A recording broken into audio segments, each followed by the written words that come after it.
good to have an opportunity to share with you about PA Stands Up. I have been on staff officially for 6 weeks now, full time, but the decision to leave a place I lived for over 20 years and to come back to my home state, which not only means like addressing building statewide power, but it also means like healing old wounds, because I fled from PA. I absolutely, I grew up in Erie, PA, where the population of Black folks was under 6%. We didn't have like cultural mores that defined us in Erie. Our radio station that played Black people music only played on Saturdays. Everything about growing up in that space was growing up and trying, how do you survive and be Black in a very Republican and a city and a culture that's organized against you. And it's very much the ways in which I grew up. I was raised by my grandmother, who organized with Shirley Chisholm to try to win Pennsylvania for her in her presidential bid in the 70s. And so I grew up with an organizer, and I grew up understanding fundamentally that not being able to vote was a part of what it means to be Black in the United States of America. That even with all of the work that has been done over decades in the South and different parts of the country for different communities of color, whether they be African American, Indigenous, Asian American, all of the different work that happens, the mindset of many Black folks still, and I've done a lot of work across the country in a lot of places in other parts of the world, because this is not just in the United States that we're seeing depths of suppression from political to social to economic, but that the mindset is that voting is optional, and not because we will or we won't. It's a matter of can we or can't we? And so when I think about the work of voter suppression, there's a lot of work that we need to do around laws and around really figuring out how do we change laws? How do we get access? How do we ensure that language justice shows up at the voting polls? How do we ensure that people get their mail-in ballots? Like all of those things we have to do, but we dually have to do the work to deal with the decolonization that exists in our minds about what our vote is and what it can do. And that's such a critical, central component of the work that we do at PA Stands Up, and why I've come back to Pennsylvania, because it's about understanding that we have to transform the world, but we also have to transform ourselves so that we can live into a different kind of world. And I think in a lot of ways we're experiencing that right now in this COVID moment, and how different we are to ourselves. I don't know about any of you, but over the last 2 months, I'm like, I barely recognize myself. I barely understand how I move through the world. Like this cultural trauma is changing us. And that's the kind of transformation we want to be able to cause, not with obviously the level of devastation, to be clear, but the kind of transformation we want to cause through our organizing, that it's not just we see tangible wins, but we actually embody that transformation. And there's a lot of embodiment to root out when we think about voter suppression. And I apologize, you guys, I have this like disorder that makes me forget weird things in really weird ways. And I had this presentation already, and somehow I completely forgot to make my PowerPoint slides. It just like didn't happen. It wasn't even like, oh, I got to go do that. It's like, it's not even on the radar. So my apologies for that little brain fart there. But I do want to read through with you all a couple of typical voter suppression dynamics that I've seen, that I've experienced or seen, especially working on the national level. And they are, common to find, but actually it occurred to me that part of the reason why I didn't do that is because I can share a link with you all. Literally just pulled this from the ACLU. I was having a conversation about this with some of our in-state partners, and got this list. But I wanted to talk a little bit about it, but then also kind of point you in the direction of what I've seen and give you some clear examples. So some of the ways in which we see voter suppression is through voter ID laws. We know in a lot of states, I know California had big battles. There's lots of big battles around like who actually can get votes. So if you don't have the right kind of a state issued ID, or, for a long time, it was just driver's license, right? If you didn't have a driver's license. And so there was a lot of discrimination, a lot of inequity that showed up in that.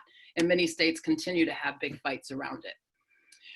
Voter registration restrictions. So this can show up in one of two ways. Either they restrict the registration such that, for example, working people or people who have multiple jobs, like honestly, they don't have to go down to the office and fill out some paperwork and stand in line. People don't have time to do that. So creating restrictions that make it probable that certain kinds of people aren't going to register to vote as part of the way that that process works.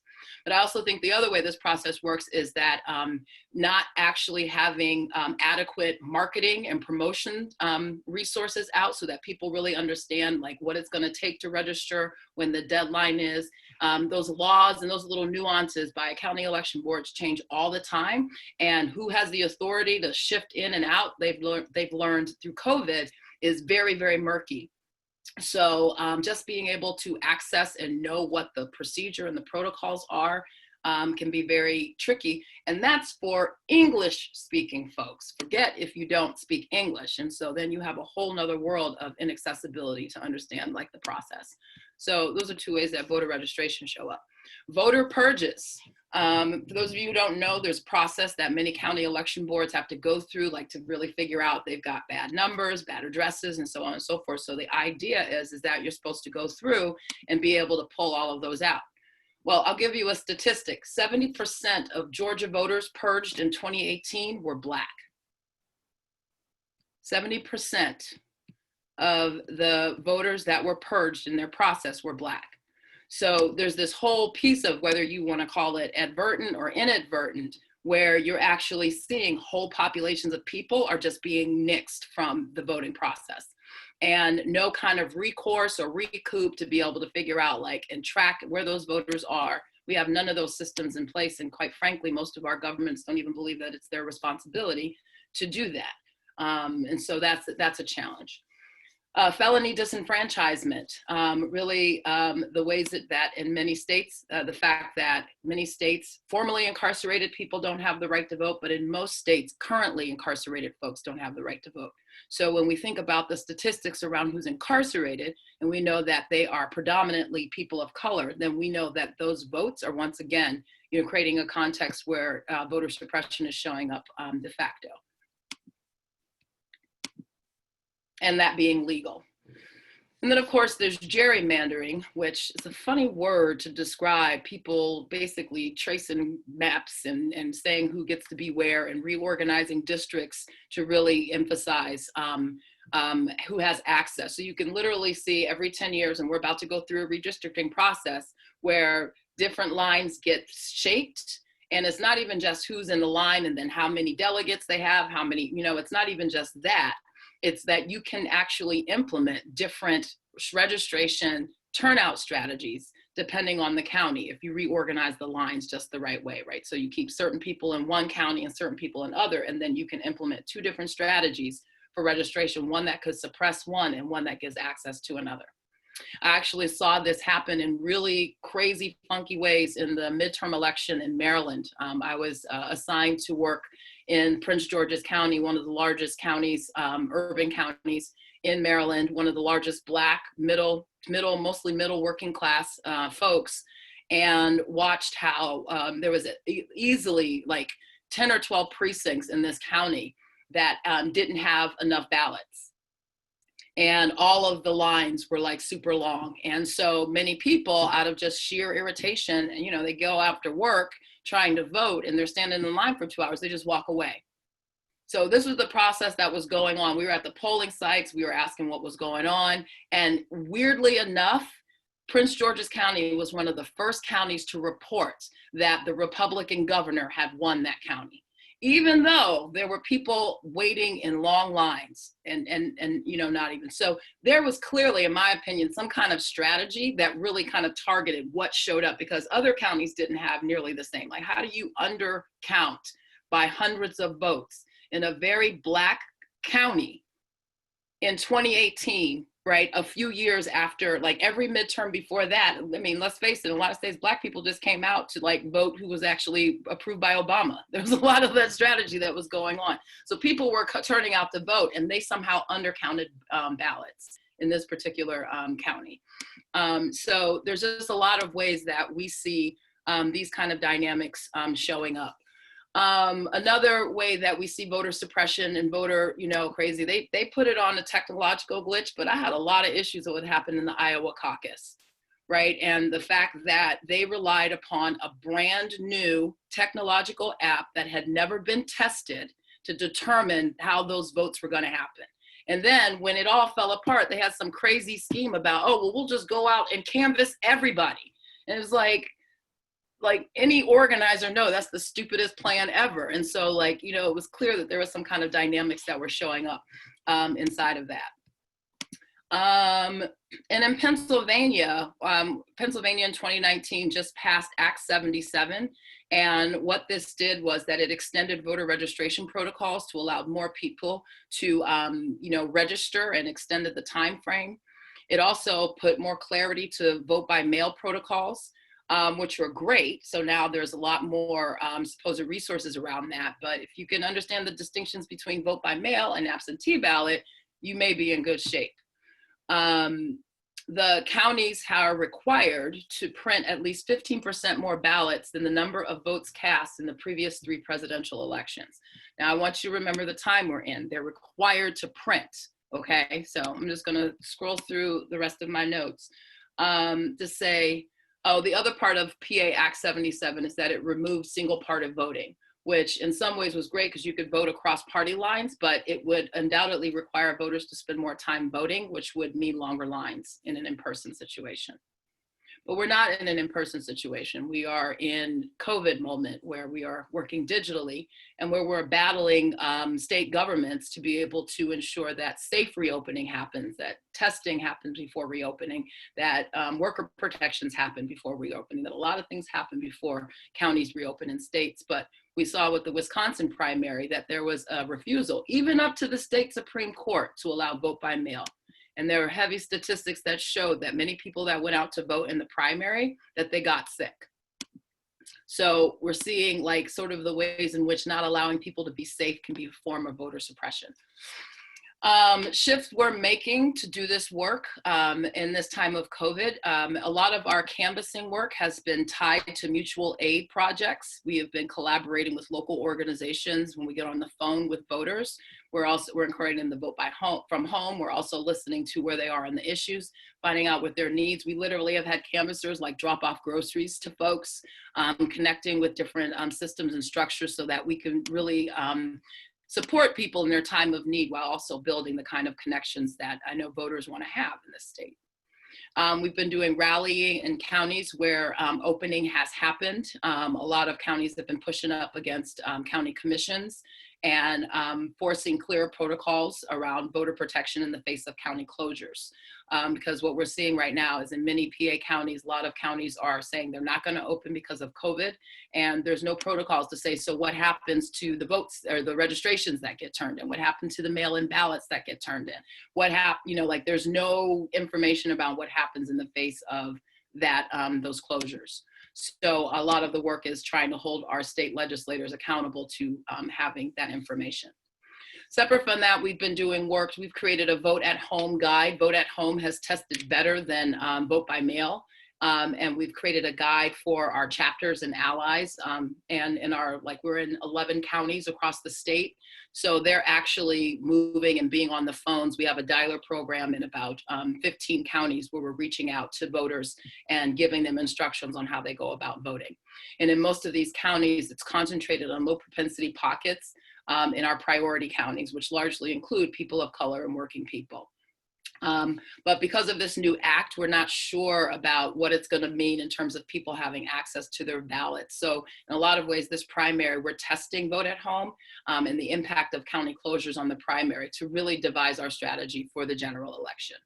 So I know my time is up, so I'm going to slow down there with that. I know that was like a big old run through of a lot of things. There's always a lot going on. I'm impressed that I was even able to order it in an order at all, because sometimes everything just comes out at once. And so we're doing a lot of battling between regular politics that screw us over, pardon my language, and COVID that's really massively making a mess of things, and the intersection of those two. Oh yes, you should know our primary got postponed from April 28th to June 2nd. Thank you so much, Michaela. And yeah, and you made it down to the, thank you for filling in a wealth of information within the short amount of time. And so we just want to give people a few more minutes to enter your questions and comments. We have a couple of questions, or we'll just have one question on deck, but let's make room for a few more.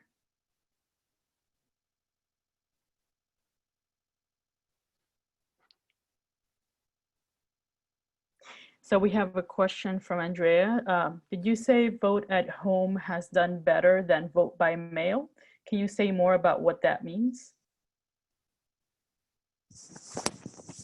Sure. So PA Stands Up, there's this several national initiatives that have been going on to test narrative messaging on the doors, particularly in rural areas. And so PA Stands Up participated in 2 different deep canvassing studies. And so through those studies, we got results back around what kind of language tested well among voters. We learned, for example, that Green New Deal, completely nobody likes it, whether you're Republican, Democrat, Independent, that whole phrasing. People like the contents of the Green New Deal, but the languaging just doesn't hit folks.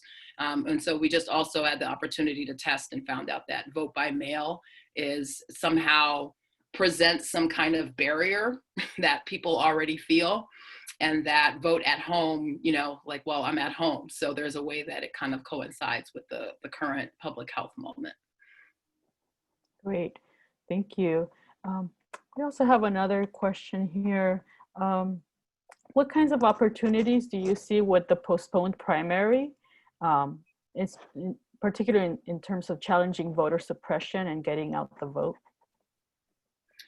Well, I mean, everything about COVID has made everything, all of the unknowns that we already had about the impact of Act 77 just more exacerbated, like everything else. The fact that our target population by and large is not has the same level of access to internet and digital spaces. So really figuring out how do we use our resources at a level where we can actually engage people has been, you know, a big challenge. And so what the extended time gave us was a little bit more time to kind of feel our way around, to really get a sense of what kind of conversations we needed to have. We have a deep canvas team that went from being on the doors to literally within 24 hours pivoting to digital canvassing. We were finishing some canvassing projects. And over the course of 3 different canvassing projects, and like I'd say the first 6 weeks of COVID, they saw a rate of 17% contacts that, on the doors, and then 15% on phones. And what we found was a lot of it had to do with this tactic of actually relating people around this problem, around their mutual aid supports, around, you know, really kind of working to have a conversation that connected, like why people were struggling and how COVID just made that worse, versus reopening or being closed down is making everything difficult, right? So like having those kind of conversations, giving us a sense of how do we need to navigate this dynamic. We've had a little bit more time to get a sense of how we do our vote at home strategy. Great. And we have a pretty complex vote at home strategy. It's like a 5-touch kind of strategy, but we've been working on dialer. So we've been able to actually like do thousands of calls in several hours shift with folks. In the turn towards digital strategy, in context of, you know, the conditions of physical distancing, there's also questions about what kind of strategies are you seeing being deployed to work with people who do not have access to computers or laptops, and what does that do to ground outreach? Yeah, there have been some efforts, I know, in many of our counties to both provide resources and to also to fight for resources and to deliver some of those. So like about maybe 4 weeks ago, we work with different mutual aid groups. There was a collection of computers. I happened to drag like 4 old computers with me from Chicago to Philadelphia and had the opportunity to bring those resources. We've also seen a lot of fundraising work that's happened. This has largely been for immigrant support, but we've also seen this being in support for communities and families of color who don't have computers so that their kids can participate in online work. And there have been fundraising efforts to ask people to donate their stimulus checks if they don't absolutely need them. And that's actually done a lot of great work to, move folks, because folks who have been, we're a very conservative state. So, but there's different degrees of conservation that people live inside of. And for some folks, they're at that place where they were like, I'm not sure about these issues. And then COVID happened and they're like, okay, no, what's happening is just wrong and messed up. And being able to engage those folks, both as voters and voting, but also collecting resources so that we can support the actual needs that community members who don't have digital access can create. And then we've been doing some conversion where we've been doing some mail and doing phone calls. People do have access to their phones and are, on them and doing social media. So engaging folks around both having phone conversations, but then we've been doing media posts and digital ads so we can actually engage folks also on social media. So that is, that's the one thing we've learned. People have phones, and that's the intersection of digital and telephone work and engaging folks, and then creating opportunities for safe deliveries of resources, of food, or connecting folks with services inside of those conversations. Keep people on the phone with us when they don't have, internet or can be on Zoom or all of those other things. Great, thank you. And then there's a follow-up question in terms of the 5-touch strategy for work from home, and if you could speak to those to that strategy, please. Sure. So they kind of have different branches, but the first one is we've been sending out information. We first and foremost, we've been going to our dialer program, and we have made scripts with folks around issues, deep canvassing conversations, what we call political healing conversations, where we dig in with people, how have they felt harmed by what's happening, and really asking folks these questions, and where are they experiencing harm. We invite them through that to, if they have the access, to be able to engage around petitions or online work. We invite them to digital spaces, or we invite them to, we have had a couple of organization cohorts that do mutual aid have been providing resources for people to read. We ask for if a packet can be dropped off. It has information about PA Stands Up also in it, and information about how to vote. So we have leadership teams in our counties who also are doing follow-up conversations with folks. So we end up doing, I believe it's 3 calls. One is some kind of social media engagement, and then we do texting or 2 texting or something like that. So that's usually the breadth in which we go with folks. Super comprehensive. Thanks for walking us through that. Are there some exciting candidates in the PA down ballot that we should know about, especially knowing exactly how to support folks in Pennsylvania? Yeah. Oh, I mean, there's a ton of exciting candidates. Just in Philadelphia alone, we have a really exciting state legislative race with House District 188. Actually, a comrade of mine, Rick Krajewski, is running for this office, and one of the candidates that literally within 2 days had a mutual aid operation up and running with his whole campaign, shifted to mutual aid and shifted to canvassing the neighborhood and shifted to asking people what they need. So that's a really exciting race. He's about to unseat, and I believe he's going to win a seat, an incumbent that's been in that seat for several decades, actually. Another exciting race is the state Senate race. This is another movement candidate, Nikhil Sabal, also coming out of Philadelphia. Has been a union organizer and big activist and organizer around climate issues, and is doing a lot of work to unseat an incumbent who has compromised on a lot of different values around climate and around housing. So we're really excited about that. Another candidate that we're supporting is City Council candidate Summer Lee. That's over in the western part of the state. She was a shocking winner in the 2018 midterm election. Nobody thought this young Black woman was going to win, and she like totally defeated her challenger. And now her challenger right now is got a bunch of conservative money in his pocket that's trying to do some real damage against her reputation, but she's holding fast. And so the need to support her. We actually think Summer Lee could be a contender for 2026 governor. So the opportunity to really kind of like, you know, think about movement candidates in races that are going to produce progressive candidates that we can fight in Harrisburg with, and that we can really move closer to the governor's house is really super significant to us. So, I mean, I could go on and on. We've got several races that are happening in the capital region in 4 different districts there where we have really exciting candidates.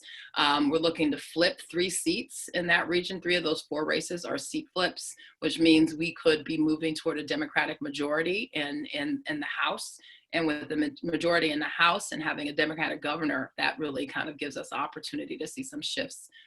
We'd be more blue in that purple than red is what we would be hoping for. And that would have a super significant impact on how we move in a lot of presidential races. I think that's going to have a super significant impact on how we line up and the strategies people are going to have to shift to when they think about taking Pennsylvania in the future. So that's the buzz that we're trying to shift into. And they're all connected, right? From presidential to these down ballot races, what we can do to make PA blue and keep it blue. And then we got to deal with blue, right? Because let's face it, blue isn't all that spectacular. So first the pants and then the shoes, and then hopefully we'll be fully dressed. I guess there's a top that's needed in that as well. So yeah. Thank you so much, Michaela, for the generosity and just providing us with so much information and so much to get excited about in PA. And so we're really excited about this partnership with PA Stands Up, and look forward to digging into the work. I don't know if we can just kind of allow folks to unmute themselves and maybe do a little clap or some note of appreciation for Michaela's presentation. Thank you so much. Amazing. Wow. Thank you. I want to thank you all for your commitment and your work. And I look forward to working with any and all of you and ensuring that Trump does not win.